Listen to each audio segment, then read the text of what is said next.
안녕하십니까? 오늘은 컴퓨터 네트워크 제1강 랜에 대해서 배워보겠습니다. 랜은 로컬 에리어 네트워크의 준말이고요.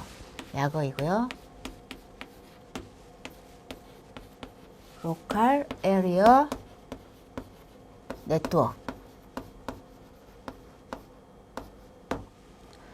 지역망이라는 뜻입니다. 그래서 이 한 건물이나 어떤 작은 지역에서 네트워크가 연결이 되어 있습니다. 이 연결될 때 이 연결되는 특징과 그다음에 구성, 어떻게 구성하느냐, 여러 가지 종류가 있습니다. 요 구성들, 요거와 구조들을 파악을 해서 들어가는데요. 알아보는데 이 구성을 할 때 또 여기에 들어가는 프로토콜들이 있습니다. 프로토콜은 규약이라고 했죠, 그죠? 이 프로토콜들은 어떤 것들이 쓰이는지, 로컬 에리어에 쓰이는 프로토콜들에 대해서 1장에서 알아보고요. 그리고 토큰링과 토큰버스, 그리고 무선랜까지 1장에서 공부해 보도록 하겠습니다.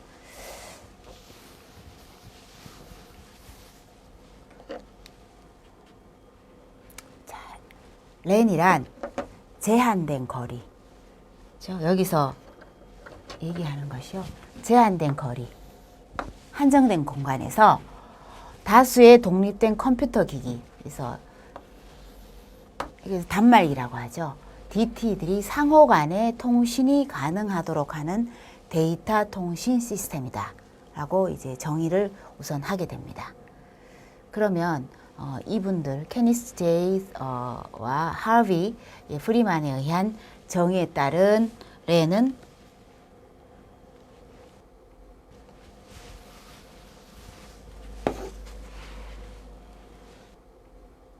단일 기관의 소유일 것이어야 되고, 또 원거리 네트워크보다 높은 통신 속도를 가져야 된다. 즉 통신 속도, 단일 공간에서 속도가 따라줘야 된다는 거죠, 랜은. 그리고 스위칭 기술까지. 즉 스위칭이라는 것은 연결을 해주는 것이잖아요. 그래서 흐르는 것이 아니고 연결, 선택할 수 있다는 거죠. A와 B, C가 있을 때 DT에 A, B, C가 있을 때 랜으로 연결할 때 A와 B가 연결될 수도 있고요. A와 C가 연결될 수도 있어요. 이렇게 연결하는 것들을 스위칭이라고 합니다. 자유자재로 스위칭할 수 있는 기술도 갖고 있어야 돼요. 이것이 랜이어야 된다는 것이고요. 그 다음에 지역적으로 한정이 되어 있어야 됩니다. 오픈되어 있는 것이 아니고 어떤 몇 킬로미터 안에 깔려 있어야 된다는 거죠. 네트워크. 그것이 랜입니다. 왜? 로컬이기 때문에. 로컬 에리어 네트워크입니다. 그래서 이 랜을 구성하고 있는 특성과 구조, 프로토콜들을 알아보게 됩니다. 자, 우선 이 랜을 설명하기 전에 다음 장에서요. 자, 이 랜의 개요가 또 있죠.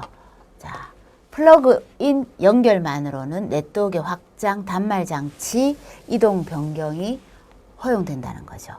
그리고 다양한 응용 프로그램들을 수용할 수 있으며 많은 수의 단말 장치, 굉장히 많은 수도 단말 연결이 가능해야 된다는 전제 조건이 있습니다. 그리고 상대적으로 비용은 어때야 돼요? 낮은 비용이 들어야 된다는 거죠. 그래야지 랜이라는 거죠. 고비용은 원치 않는다. 랜에서 요구사항은 그렇습니다. 그리고 대역폭, 즉 데이터량 처리를 대역폭이라고 합니다. 주로 대역폭은 주파수와 관계된 건데요. 대역폭을, 높은 대역폭을 사용해야 된다. 많은 양의 데이터를 저비용으로, 고속으로, 속도도 빠르고 비용도 저비용, 그다음에 대역폭도 높은 대역폭,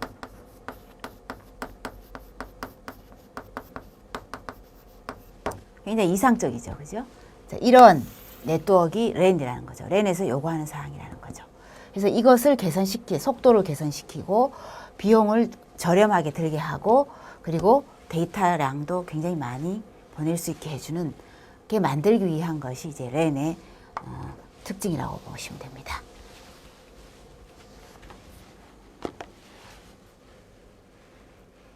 그리고 여러분들 게이트웨이, 브릿지, 라우터, 이제 로컬 에리어 네트워크 들어갈 때 여기 있는 네트워크 장비입니다. 그래서 게이트웨이, 브릿지, 라우터, 이것을 여러분들이 지금 이제 1.4 정도에서 이 장비들이 나옵니다. 뒤에 나올 텐데요. 게이트웨이, 브릿지, 라우터들은 우리가 접속을 할 때 뭐 게이트웨이 여러분들 많이 아시죠? 톨게이트 갈 때 이제 게이트웨이라고 했을 때 들어온다는 얘기죠. 브릿지, 라우터 다 특성들이 있습니다. 어떤 특성들이 있느냐? 계층이라는 것이 있습니다. 네트워크와 관계된 것이 또 계층입니다. 레이어라 그러죠. 네트워크는 지금 여기서 랜이라든가 지금 우리가 쓰는 네트워크들은 다 모두 모든 네트워크는 계층이 존재한다. 옵니다. 그 계층들을 만들어 줌으로 인해서 어떤 이점이 있느냐? 계층 간의 연결이 가능하기 때문에 이 밑에나 위에 있는 계층에 영향을 받지 않고 해당하는 그 충수에서만 변경이라든가 통신을 독자적으로 할 수 있습니다. 그런 것들 때문에 모든 통신은 레이어, 계층을 만들어 주는데요. 가장 이상적으로 이제 만든 것이 7계층입니다. 7개로 7개, 7층으로 만듭시다. 그래서 1층에 물리계층이 살고 마지막 층에 이제 응용계층, 제일 꼭대기에 이렇게 해서 계층이 만들어지게 돼요. 이렇게 만들어진 가운데 네트워크 관리를 하게 됩니다. 그리고 여기에 각 계층별로 필요한 장비들이 있습니다. 어느 계층에서는 게이트웨이가 필요한지, 어느 계층에서는 브릿지를 원하는지, 어느 계층에서는 라우티를 원하는지를 여러분들이 이제 1장을 공부하면서 같이 배우시게 됩니다.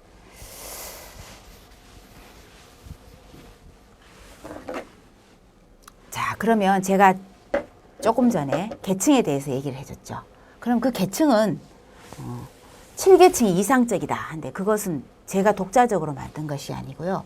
이 IEEE라고 하는 협회가 있습니다. 그래서 줄여서 IEEE라고 합니다. 그래서 W이 아니고 3개니까 IEEE라고 하는데요. 이 협회에서 표준들을 만들어주는 협회입니다. EE는 인스티튜트죠. I는 인스티튜트고요. 기관이라는 뜻이고, 일렉트리컬과 일렉트로닉, 전기, 전자, 엔지니어링의 약자입니다. 공학에 관련된 표준을 만들어주는 것인데요. 이게 1960년대에 생겼습니다. 누가 했느냐 하면은 미국일까요? 유럽일까요? 자, 미국 쪽에서 만듭니다. 통신하면 또 미국이 북미가 통신 쪽에 선두주자죠. 유럽 쪽은 빨리 발달했지만 더 발전시킨 것은 북미 쪽이라고 보시면 돼요. 지역이 넓다 보니까. 그럼 미국의 안시라는 것에서 아메리칸 내셔널 스탠다드 인스티튜트에서 전기 전자 쪽만 따로 표준을 만들어야겠다. 네트워크를 하려니까 통신을 하려니까 표준이 너무나 중요한 거죠. 그래서 IEEE에서 표준안을 만들어줍니다. 그래서 이제 각 36개 협회가 있어요. 이 안에 산하에 36개 분야가 있는데요. 250개 회의를 하고 국제회의와 프로그래머들, 엔지니어들이 여기서 국제회의를 하게 돼요. 그래서 여기서 자기가 내가 이거 개발을 해보니까 이 부분은 이거 좀 요렇게 하는 것이 좋더라. 그래서 각 자기들의 노하우들을 여기다 보고를 합니다. IEEE에. 논문이나 회의를 통해서 그래서 이제 그 각종의 회의나 논문 발표, 저널 이런 걸 통해서 그 표준들이 올라와서 이것을 종합을 해줍니다. 종합해서 발표를 합니다. 발표해서 거기다 숫자를 붙여요.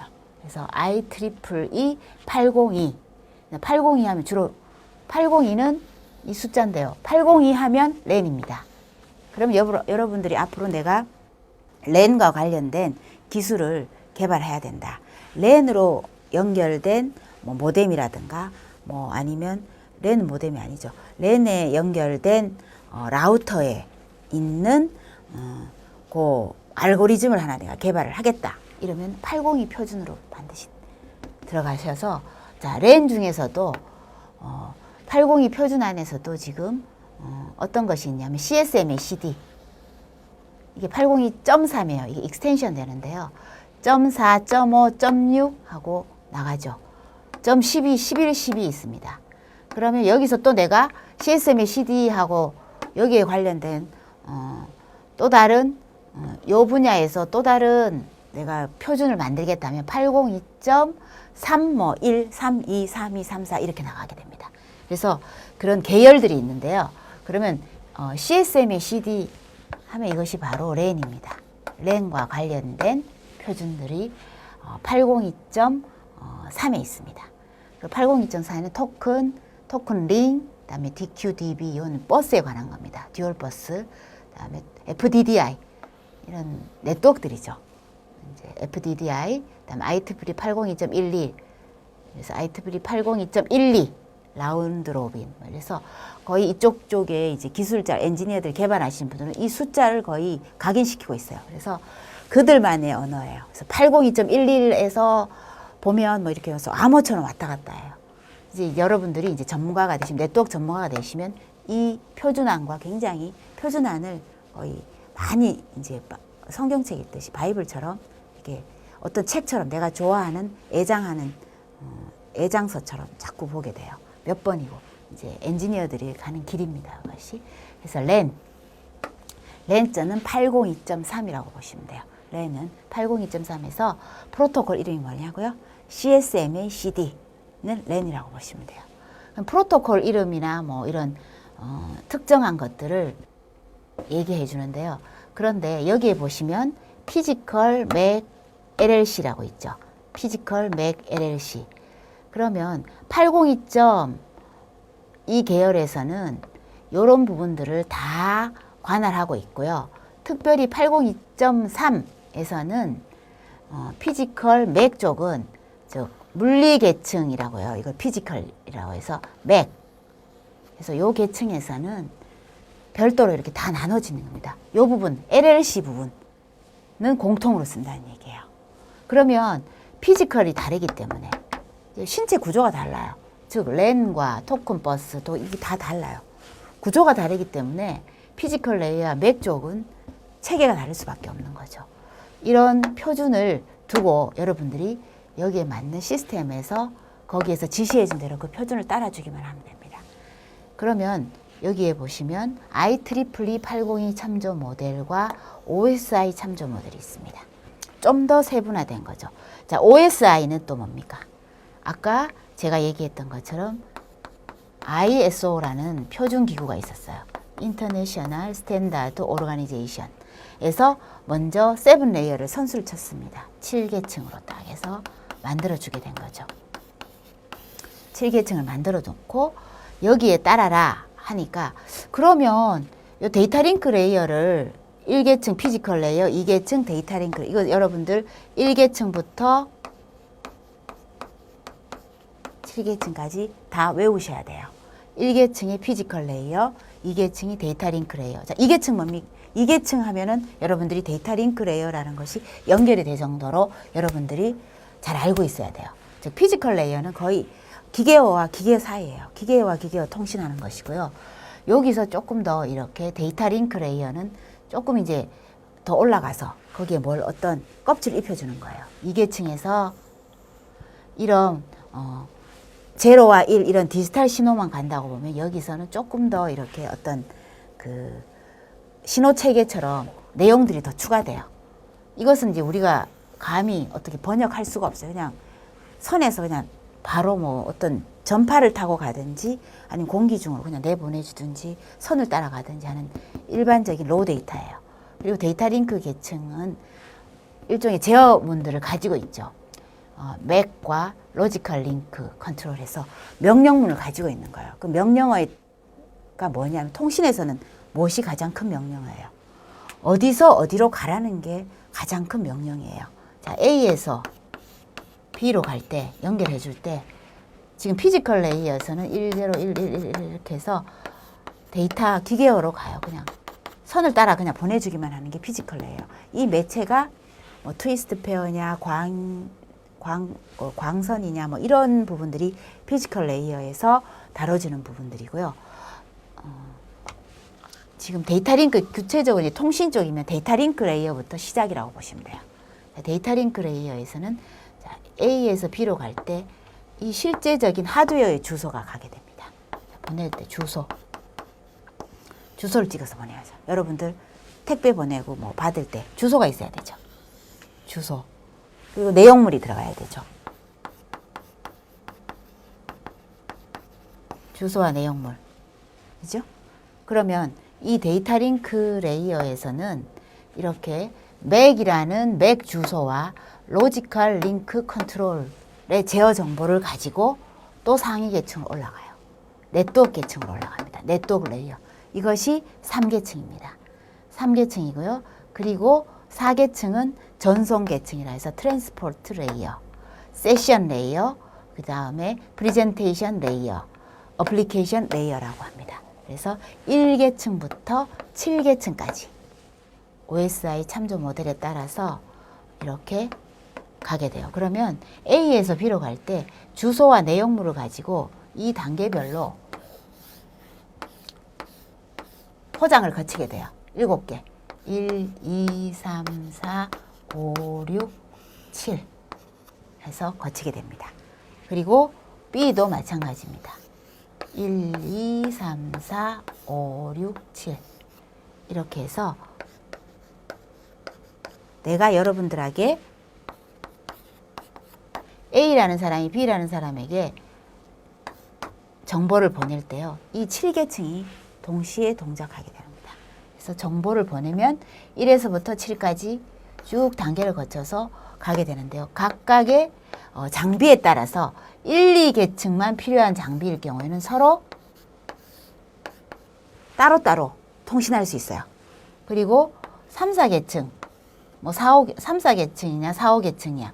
요 부분 TCP/IP 이쪽만 따로 또 할 수 있고요. 그리고 여러분들 메일 주고받을 때 그것은 뭐 7계층, 6, 7계층이란 말이에요. 메일 같은 경우는 이 밑에 하드웨어나 이런 부분 밑에 있는 계층 맥 주소와 상관없이 이 위에 계층에서 따로 떼어서 통신할 수 있게 되는 거예요. 이것이 이제 OSI 참조 모델에서 보여주는 통신 모델입니다. 그래서 네트워크를 하는 사람들은 제일 첫 번째, 항상 제일 첫 장에 여러분들 OSI 참조 모델이 나옵니다. 그래서 ISO에서 만들어진 모델인데 거꾸로 하면 OSI죠. 그죠?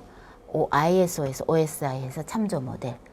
그래서 개방형 구조로 만드는 거예요. 그래서 1계층부터 7계층까지는 여러분들이 외워주셔야 돼요. 그리고 공부를 하다 보면 이 계층은 점점점 여러분들이 친숙하게 됩니다. 다음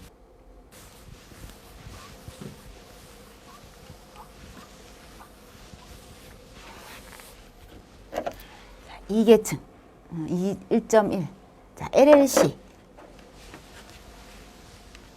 자, 아까 우리 자, 로지컬 링크 컨트롤은 어떤 부분인가? 자, 로지컬 아까 IEEE 802에서 나온 것 중에서 LLC와 맥이 있었죠. 자, 맥이 있었습니다. 자, 그러면 LLC는 뭐 하는 것인가? 맥보다 약간 상위 계층에 있었습니다. 그래서 바로 위에 계층 LLC는 로지컬 링크 컨트롤 해서 상위 계층인 네트워크 OSI에서 위에 바로 위에 네트워크 계층이 있고 그 밑에 맥 계층이 있습니다. 이 맥과 네트워크 계층이죠. 이 사이를 LLC가 연결을 해줍니다. 그래서 연결해줘 인터페이스라고 보시는데요. 그럼 맥은 다양한 하드웨어 주소를 갖고 있습니다. 하드웨어 주소들을 갖고 있고요. 자, 그러면 이것이 이런 다양한 하드웨어들이 같은 네트워크로 들어가게 돼요. 그럴 때 로지컬 링크 컨트롤이 이 맥들을 이 네트워크에 맞게 컨트롤 해주는 거죠. 그래서 설정해 주는 것인데 SAP라고 있습니다. 그래서 서비스 액세스 포인트라고 하는데요. 이 숫자들을 보시면 0004부터 FF까지 다 16진수로 나와 있죠. 16진수로 나와 있는 이 숫자들이 뭐냐면 식별자라고 보시면 돼요.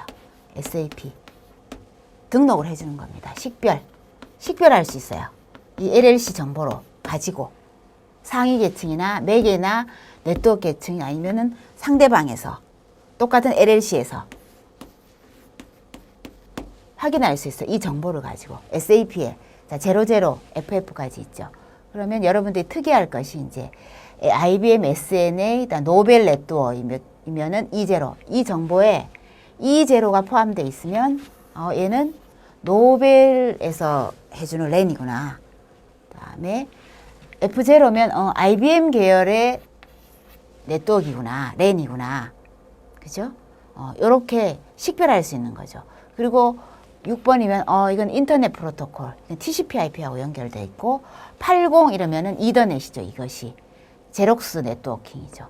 그래서 이렇게 이 값을 가지고 SAP 값을 가지고 뭘 할 수 있다? 식별할 수 있는 거죠. 정보를 주는 거죠. 그러면 어사인먼트를 할당을 돼 있기 때문에 그러면 LLC에서는 밑에서 올라오는 맥을 보고 이 맥이 노벨 거구나. 그러면 여기다가 80이라는 자 여기 있는 네트워크가 아니고 지금 노벨이다. 그럼 노벨 이더넷이다. 그럼 LLC에서 뭘 해주냐면은 랜이라는 걸 알고 있기 때문에 뭐 E0 노벨이다. E0를 붙여줘요. 여기에다 정보에 맥에서 올라온 정보에 맥 정보에다가 E0를 하나 더 붙여서 어느 네트워크 계층을 올려줍니다. 그러면 이 네트워크는 어떤 네트워크로 가느냐죠. 그래서 뭐 아까 얘기 나왔던 그런 다양한 네트워크들이 있습니다. 그 네트워크의 세계로 또 상위 계층의 네트워크로 올라가게 되는 거예요. 요것이 이제 LLC에서 해주는 역할입니다.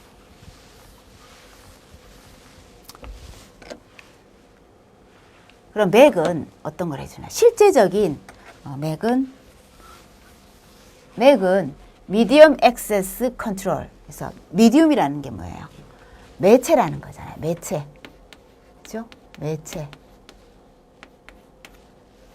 그러면 여러분들이 컴퓨터 지금 통신을 하고 있어요.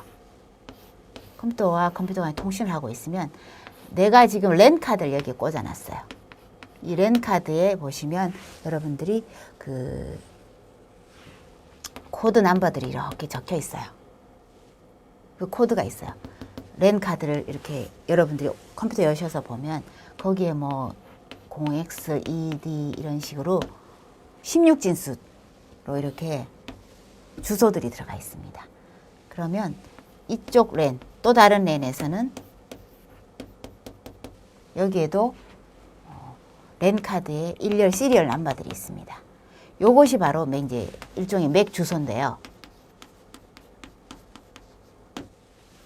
이제 실제적인 물리적이라는 얘기는 리얼하다는 얘기예요. 실제 눈에 보이는 네트워크는 우리가 지금 눈에 볼 수 없는 네트워크가 많죠. 뭐 클라우드 돼 있고 그 다음 인터넷으로 내가 어떤 인터넷을 쓰고 있는지 정확하게 몰라요. 그냥 우리는 접속할 뿐이야, 그지? 그런데요, 그 물리 네트워크에 대한 접근 제어를 실제적인 네트워크죠, 얘는. 얘가 이제 이더넷으로 연결이 돼 있다면. 요런 랜 카드와 연결이 돼 있기 때문에 실제적인 물리 네트워크에 대한 접근 제어를 맥에서 해주는 거예요. 가장 실제적으로 뭐 수작업을 해주는 것이 맥이라고 보시면 돼요. 연결해서 곧바로 그 주소를 인식해서 갖고 있는 거죠. 요건 이제 프레임 형태. 프레임 형태라 그래서 여기에 프레임이라고 하면 여기에 주소값 해당하는 쪽 상대방의 주소 내가 갖고 있는 주소 있죠. 그런 주소들이 있고요. 내가 보내려고 한 데이터들을 여기에다 실어가는 거예요. 프레임 형태로 이렇게 인식을 한다는 거죠. 그 프레임을 또 제어도 할 수 있고 또 프레임을 복사도 해 놓을 수 있고 이것이 이제 맥이에요. 그래서 맥이 실제적인 피지컬 레이어에서 하는 부분들이라고 보기에는 가장 원초적인 역할을 하는 것이 통신에서 가장 기초적인 부분을 실제적인 역할을 하는 것이 맥이라고 보시면 돼요. 네. 1.2 랜의 분류를 해보겠습니다.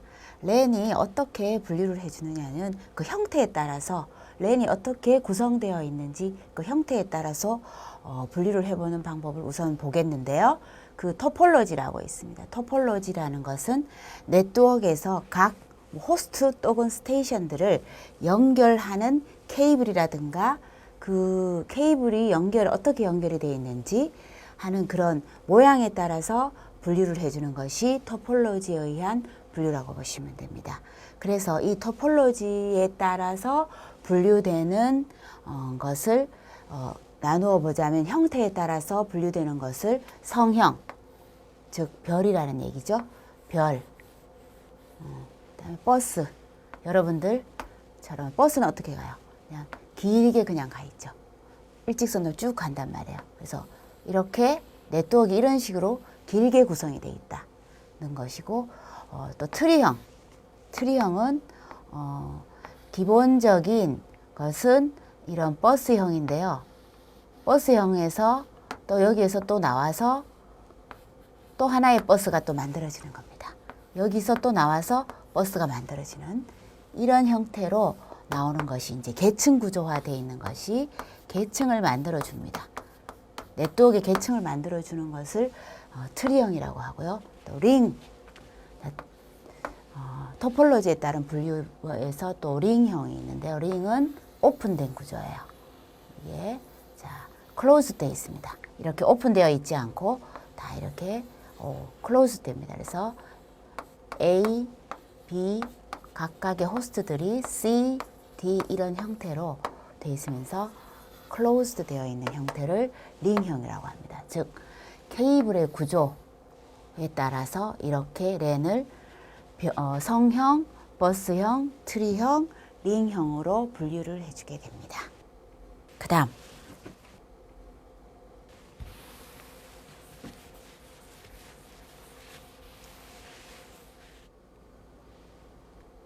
즉 그 토폴로지에 따른 네트워크 접속 형태에 따라서 이렇게 그림으로 여러분들이 보시게 되는데요. 자, 제일 먼저 성형, 별이라 그랬죠? 자, 이 스타형은 어떻게 돼 있어요? 허브를 중심으로 센터에 허브가 있습니다. 이 허브를 중심으로 해서 각 스테이션들이 집중화되어 있죠. 요것이 성형 구조라고 보시면 됩니다. 이 성형은 여러분들이 보셨을 때 가장 일반적인 구조라고 볼 수도 있고요. 두 번째 일반적인 구조는 뒤에 나오는 요 버스형입니다. 자, 일반적으로 우리가 성형 아니면 버스형을 가장 많이 쓰는데요. 자, 이 성형의 경우는 이 센터 허브를 중심으로 해서 스테이션들이 연결되어 있기 때문에 어떤 이점이 있을까요? 이것이 스테이션들이 계속 추가될 때 허브에 꽂기만 하면 됩니다. 네트워크 접속이 그래서 추가 설치가 용이합니다. 그럼 추가 설치가 용이하면 또 다른 제거도 용이합니다. 그래서 이 성형의 장점은 추가와 제거, 즉 수정이 굉장히 편리하다는 것인데요.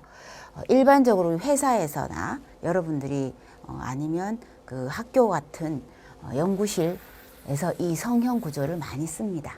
왜 그렇게 많이 쓰냐면 가격적인 면을 네트워크 접속 형태에 따라서 아무래도 많은 스테이션들이 연결되다 보니까 가장 저렴한 가격에서 많은 스테이션들을 연결해주는 방법이 없을까? 그리고 공간을 많이 차지하지 않아야 된다. 비용이 적어야 된다. 그죠? 그리고 접속 장치들이 불필요하게 많이 필요하지 않아야 된다. 이런 것들이 어떤 우리가 랜을 접속할 때 그 기준으로 들어가게 됩니다. 현실적으로.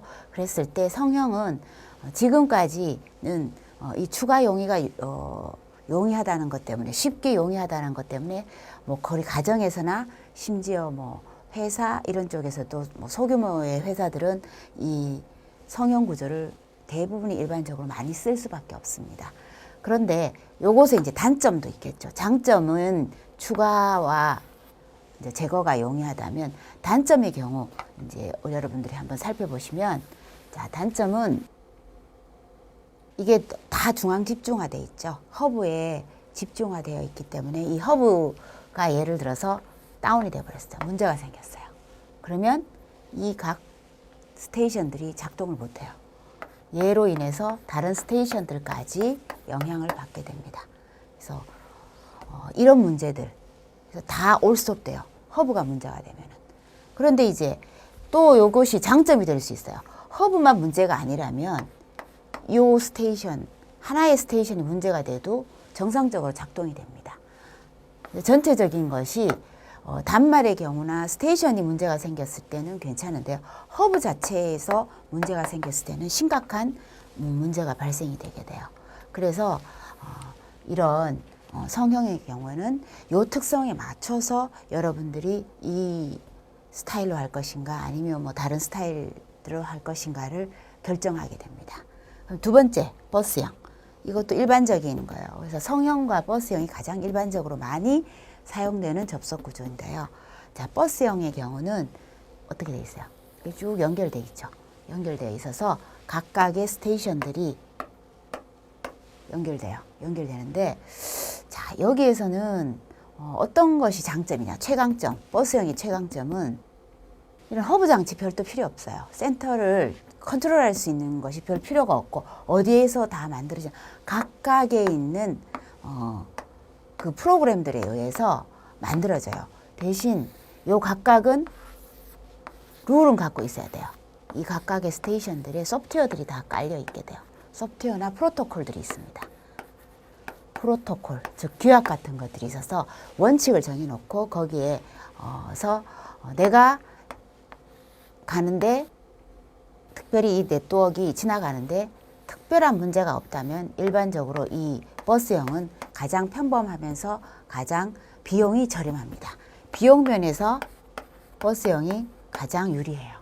비용에서 유리하게 됩니다. 그래서 각 학교라든가 이런 많은 스테이션들이 필요할 때 저렴한 가격으로 선만 하나 깔아주면 되니까 이 매체 선만 필요하면 되니까요. 이걸 많이 써요. 그래서 여기에 각각 그 스테이션에 NIC라는 네트워크 인터페이스 카드들이 있었어요. 거기에 이제 이 프로토콜들이 작동을 하고 그 신호를 서로 충돌하지만 않으면 이 버스형은 크게 문제가 생기지 않는 건데요. 만약 이제 이 스테이션들이 많아지면 많아질수록 어떤 문제가 되냐? 비용이 유리하면 어때요? 비용적인 면에서 싸다는 것은 그만큼 컨트롤해 줄 수 있는 장치가 없으니까 스스로들이 작동을 해야 돼요. 그래서 그 레벨이 작동 레벨들이 한 단계 떨어지기 때문에 어떤 문제가 발생되냐면 이것들이 스테이션들이 계속 추가되고 네트워크가 이렇게 확장되잖아요. 확장될 때 어떤 문제가 생기냐? 느려져요. 느려집니다. 그래서 느려지고 어떤 문제가 어디에서 발생되었는지를 파악하기가 어렵습니다. 네트워크 진단이 어렵다는 거. 그래서 그런 특성만 배제한다면 일반적으로 버스형은 많이 쓰이는 것 중에 하나라고 보시면 돼요. 그리고 세 번째 나오는 이 트리형. 트리형 구조는요. 여러분들 잘 보시면 성형과 아주 유사합니다. 자, 이 부분은 성형이에요. 그죠? 이 부분은 성형인데 성형이 어떻게 돼요? 여러 개 있죠. 그죠? 성형이 여러 개 이렇게 나와요. 그래서 요것은 하나의 계층으로 돼 있어요. 이게 1세대, 뭐 2세대 이런 식으로 해서 성형이 연결은 각각의 성형들이 수평 구조로 연결되는 것이 아니고 수직 구조화돼 있어요. 그래서 여기에서 네트워크에서 파생된 것은 이 허브 간 서로 간의 허브 밑에 두는 하위 허브에 연결이 되어 있습니다. 그래서 무난하게 이 네트워크와 이 네트워크가 연결하는데 큰 무리가 없어지는 거예요. 자연스럽게 연결되고 요것도 요 허브에서 나와서 이 허브가 또 다른 허브를 연결함으로 해서 여기 있는 각각의 스테이션을 또 연결해서 네트워크가 확장됩니다. 그래서 이것도 이제 트리형도 많이 쓰이는 구조 중에 현재로서 굉장히 많이 쓰이는 구조인데요. 네트워크 확장이 가장 유리한 것이 이 트리형이라고 보시면 돼요. 그리고 네 번째, 요 링형. 자, 링형은 여러분들 보시기에 이 성형과 완전히 반대되는 구조죠. 그죠? 성형은 이 허브를 중심으로 집중화되어 있다면 이것은 집중화라는 것이 없어요. 다 서로 주고받고 해서 연결되어 있습니다. 여기는 센터라는 것이 없어요. 다 내가 센터예요. 내가 센터 역할을 합니다. 그래서 이제 이것 같은 경우는 이렇게 집중화되지 않고 해주기 때문에 여기에서 분명히 소프트웨어가 컨트롤 해줘야 된다는 것이 있어요. 그 소프트웨어가 이렇게 큰 네트워크가 아니라 이미 만들어진 네트워크일 경우에 상관이 없는데요. 요 링형의 장점은 기존에 있는 것들에서 이제 특별한 이런 장치가 없이 소프트웨어나 토큰이나 뭐 프레임 같은 걸로 조정해서 네트워크를 만들어 줄 수는 있는데요. 단 이 링형이 조금 특별한 스페셜하다고 생각하는 건데 요건 IBM 계열에서 IBM에서 요걸 자기들이 특수하게 IBM 회사에서 요런 형태의 링형을 만들어서 이제 나왔는데 문제는 어떤 것에 있겠어요?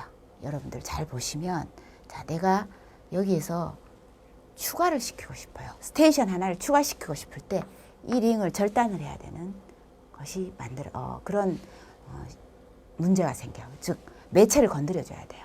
절단하고 여기에다 스테이션을 추가해야 되기 때문에 사실상 소프트웨어 부분도 흔들리게 되고요. 일단 매체가 절단이 된다는 것은 전체적인 백본을 바꿔줘야 돼요. 교체를 완전히 다 바꿔야 돼요. 이 선이 새로 깔아줘야 되는 거예요. 자, 그런 것이 이제 이 링형의 단점이라고 보시면 돼요. 자, 그래서 다시 한번 정리를 해드리자면, 자, 이 토폴로지 네트워크 접속에 대한 분류를 정리를 해드리자면, 자, 스타형, 성형은 각 스테이션이 허브라고 하는 중앙 전송 제어 장치와 점대점 링크에 접속되어 있는 장치죠. 이 장점, 그래서 고장 발견이 쉽고 유지 보수가 용이하고 한 스테이션이 고장 나면 전체 네트워크에 영향을 미치지 않습니다. 이게 굉장히 중요하죠. 그리고 한 링크가 떨어져도 다른 링크는 영향을 받지 않습니다. 그래서 확장이 굉장히 용이합니다. 단점은 아주 치명적인 단점은 하나밖에 없어요. 허브만 어때요? 허브만 전송제어 장치, 즉 허브만 고장이 나지 않는다면 네트워크는 동작하는데 거의 불가능이 없다고 보시면 됩니다. 그리고 케이블링 할 때 사실상 처음 셋업이 굉장히 중요해서 거기에 대한 노력과 비용이 좀 든다는 건데요.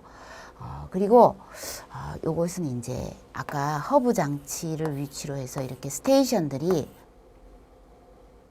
집중이 돼 있죠. 자, 그 스테이션들이 나와 있습니다. 이렇게 스테이션들이 하나하나 연결해 줄 때 요 문제, 통신량이 많은 경우, 이 스테이션이 많은 경우에는 문제가 아니고요. 스테이션이 통신량이 많아요. 그럼 얘가 내가 예를 들어서 전송하는데 한 20분 걸렸어요. 예를 들자면 20분 걸릴 동안 얘랑 이 허브랑 접속하고 있기 때문에 다른 스테이션들은 어떻게 해야 돼요? 그만큼 아이들 상태, 즉 놀고 있어야 되는 상태, 통신이 안 되는, 접속이 안 되는 상태가 발생이 돼요. 이렇게 독점하는 것을 방지하는 그런 알고리즘이 필요한 것이 또 이 성형이에요. 스타형. 그래서 이제 이 해결 방안은 이런 아이들 상태를 하기 위해서 이제 해결 방안으로서 일반적으로 우리가 이게 랜이다 이러면 어떤 걸 쓰냐면 타임 쉐어를 합니다. TDM. 타임 디비전을 해주십니다. 그래서 뭐 20분 못하게 이렇게 각각의 시간을 할당해 주는 방법들도 사용되고 있습니다.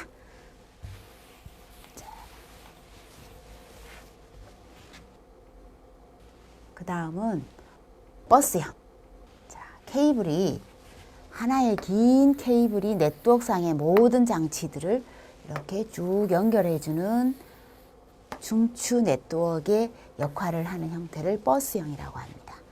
그래서 이제 가장 우리가 뭐 일반 실습실 같은 데서 이제 저희는 학생들 그러니까 실습실 같은 데서 쭉 이렇게 라인이 이렇게 연결돼 있어요. 그것을 뭐 밑에다 두고도 하지만 대부분 이제 라인이 이렇게 오픈되어 있어서 많이 걸리기도 하는데요. 자, 이 라인이 즉 케이블이 중추 역할을 합니다. 그래서 이것은 설치하기가 굉장히 용이하고 또 가장 많이 쓰이니까 업체들이 많습니다. 그리고 케이블에 소요되는 비용이 최소예요. 그냥 그 선 하나만 있으면 되니까. 그리고 각 스테이션에서 고장이 나도 즉 이 버스에서 각 스테이션들이 이렇게 선에 연결되어 있는데요. 이게 문제가 생겨도 다른 네트워크에서 다른 스테이션에서 이 전체적인 네트워크에서 크게 흔들리지 않는다는 거예요. 그러니까 얘만 자체만 AS를 받으면 되는 거죠. 그러다 보니까 복구하는 데도 굉장히 쉽다는 거예요. 자, 그리고 단점이 있다면 이렇게 연결되어 있으니까 이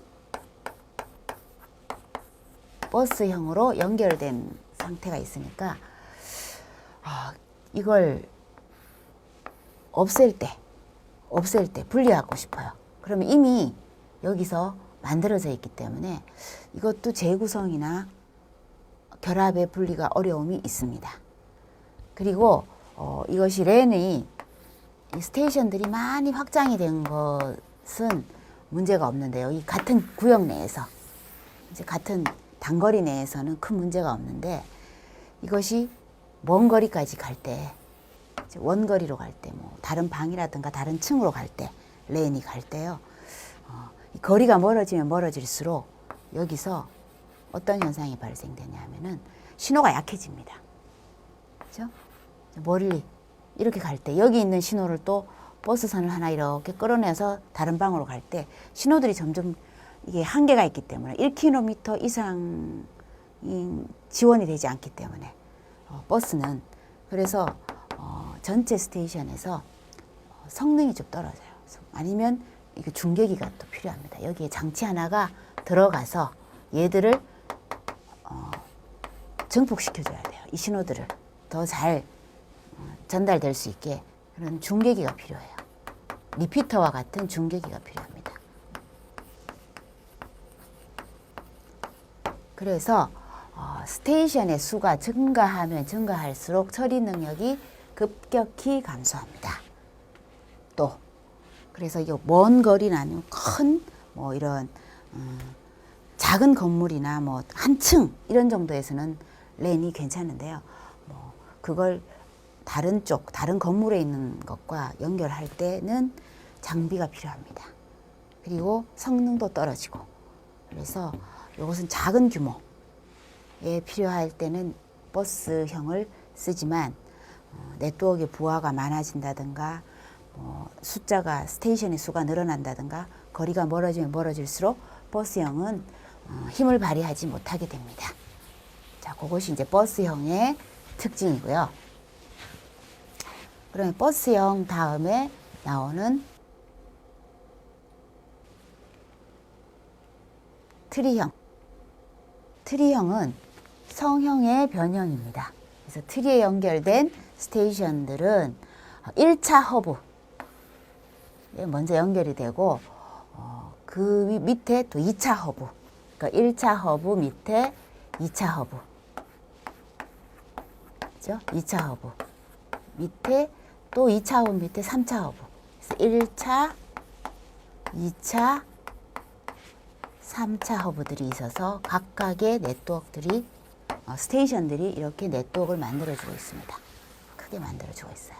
그래서 이 트리형은 2차 허브를 위치시킴으로써 1차에 더 많은 스테이션들이 여기에서 2개 연결됐던 것이 2차에 연결되면서 이렇게 많이 4개, 6개 이런 식으로 연결될 수 있습니다. 그리고 그래서 이제 이 각 신호 간에 그 스테이션 간에 이 이동 거리가 길어지게 되는 거죠.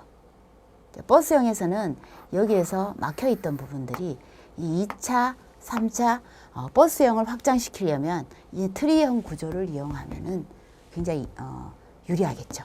그래서 트리형과 같은 구조는 이렇게 네트워크의 이동 거리를 확장시키고 스테이션 수를 누리는 데는 굉장히 유리한 점이 있다고 보시면 됩니다. 자, 그다음 마지막에는 이제 설명드렸습니다. 램블류 마지막에 나온 링형. 요건 이제 링 하면은 주로 이제 토큰 링이라 그래서 다음 시간에 배울 내용들인데요. 자, 토큰 링.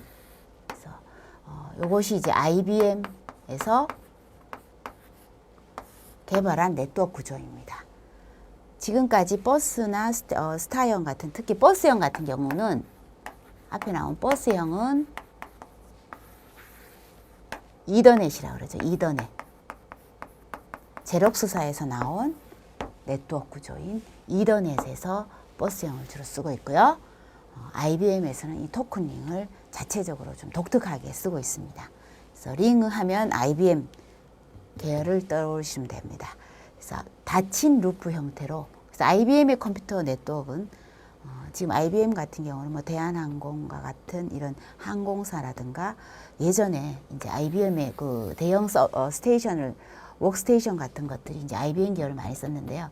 그런 쪽 IBM 계열을 쓰는 그런 그 회사애들은 이런 링형 네트워크로 연결됐다고 보시면 됩니다.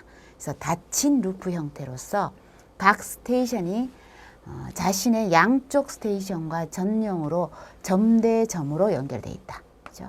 이 각 스테이션들이 양쪽으로 연결되어 있어요. 이리로 오른쪽으로 갈 수도 있고 밑으로 갈 수도 있고 아래로 갈 수도 있고 이렇게 연결이 되어 있습니다. 그래서 방향은 양방향으로 보시면 돼요. 한 방향이 아니고 뭐 시계 방향, 반시계 방향 다 가능하다는 얘기예요. 그래서 이렇게 연결되어 있어요. 그래서 이렇게 갈 수도 있고요. 그다음에 이렇게 가는 것도 가능하다고 보시면 돼요. 이 방향으로 갈 수도 있고 양방향으로 다 가능한 것입니다. 그래서 이것은 단순 설치 재구성이 쉽다. 그죠? 이렇게 한번 만들어 놓으면 이제 크게 또 문제가 없고요. 또 만약에 장애가 여기서 문제가 생겼다. 그러면 얘가 돌다가 스톱하잖아요. 그래서 전송하다 스톱을 하니까 여기서 막히구나. 그러면은 요 A, B, C라는 스테이션이 있으면 C 스테이션에서 장애가 발생했구나. 금방 알 수 있는 거예요. 그리고 스테이션에서 그 수가 늘어나도 처음부터 설계할 때 늘어나도 그 성능에는 크게 문제가 되지 않아요. 이게 많아져도 예를 들어서 3개에서 설치했던 것을 10개로 설치해도 스테이션이 늘어나도 쉽게 느려진다든가 그렇지는 않다는 거죠. 버스형에서는 확장되면 확장될수록 그 성능이 느려졌다고 그러지만 성능에는 문제가 없어요. 성능에 문제가 없다는 얘기예요. 확장이 돼도. 그런데 이제 어떤 문제가 생기냐면 단점이 있습니다. 이 제어 절차 자체가 복잡해요. 자, 얘 다음에 얘한테 주는데요. 이 어떤 순서적인 것들을 정하고 여기에서 다시 예를 들어서 A에서 B로 가서 B에서 A로 가서 C로 가야 되는데요. 자, A에서 다시 B로 가야 돼. 그러면 얘를 일단 돌고 B로 가줘야 되는 이런 문제가 있습니다. 그래서 절차나 이런 부분들이 기본적인 지연이 발생할 수밖에 없고요. 단방향 정송이기 때문에 이렇게 가다가 문제가 발생이 됐어요. 이쪽 방향에서 문제가 발생이 됐다 그러면 전체 네트워크 쓰는데 얘와 얘가 연결이 되어 있기 때문에 전체 네트워크에 영향을 줄 수밖에 없어요. 그래서 결함이 발생하면 네트워크를 사용할 수 없다는 이런 치명적인 문제가 있습니다. 그래서 또한 내가 이 3개짜리에서 10개 확장을 시키는데 어떤 물리적인 성능에선 떨어지지 않는데요. 뭐 3개 했다고 해서 전체적인 네트워크가 느려진다는 건 없는데 3개에서 10개로 추가를 해버리면 아까 처음에 설명했던 것처럼 이것을 물리적인 매체들을 절단을 해줘야 돼요. 절단이 되어야 되기 때문에 스테이션이 절단한 상태에서 추가가 돼야 됩니다. 그래서 좀 번거로워지는 거죠. 그래서 이런 그 토폴로지에 따른 네트워크의 특성들을 알아봤습니다.